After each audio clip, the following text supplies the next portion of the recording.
మిత్రులారా, అందరికీ నమస్కారం. నేను మీ కొండా మోహన్. ప్రతి సంవత్సరం ఫిబ్రవరి 21న అంతర్జాతీయ మాతృభాషా దినోత్సవంగా ప్రపంచమంతా జరుపుకుంటాము. కాకి పిల్ల కాకికి ముద్దు అన్నట్టుగా ఎవరికైనా వారి మాతృభాషపై ఎంతో ప్రేమయుండటం సహజం. అమ్మ రక్తం, అమ్మ ఉగ్గుపాలతో రంగరించి ప్రేమతో తినిపించిన వినిపించిన పదాల భాషే మాతృభాష. ఇక ఈ ప్రస్తుత పరిస్థితులను చూస్తే మన తెలుగిళ్లలో తెలుగు మాట్లాడడం నామోషిగాను, పరభాష ముఖ్యంగా ఆంగ్లం మాట్లాడడం నాగరికతగాను మారిపోయింది.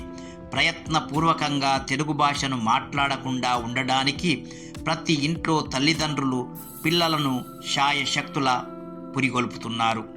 దేశ భాషలందు తెలుగు లెస్స అని, ఇటాలియన్ ఆఫ్ ద ఈస్ట్ అని, ప్రపంచంలో ఎంతో పేరుగాంచిన తెలుగు భాష మృత భాషగా, అంటే త్వరలో కనుమరుగయ్యే అవకాశముందని భాషా శాస్త్రవేత్తలు హెచ్చరిస్తున్నారు.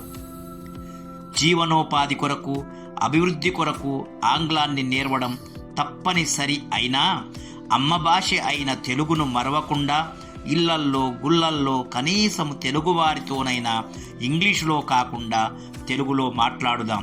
స్నేహితులారా, అమ్మ భాషను ఆదరించి హక్కున చేర్చుకుందాం.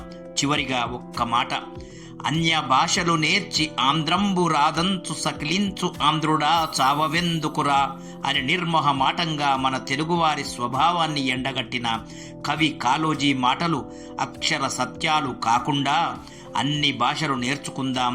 మన అమ్మ భాషను మాత్రం పదిలంగా గుండెల్లో దాచుకుందాం. జై హింద్.